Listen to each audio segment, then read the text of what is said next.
Алаш қайраткерлері жер, жер және жер деп өткен.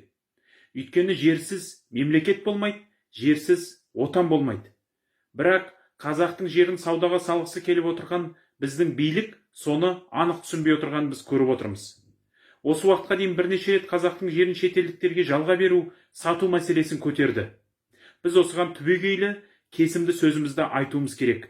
Қазақтың жері шетелдіктерге сатылмайды, жалға берілмейді.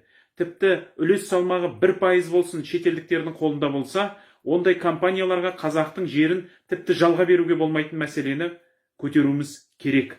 Сол себепті біз жаңадан жер туралы заң қабылдап, ол жерде қазақтың жері шетелдіктерге сатылмайды, жалға берілмейді деп тайға таңба басқандай анық етіп жазуды талап етуіміз тиіс.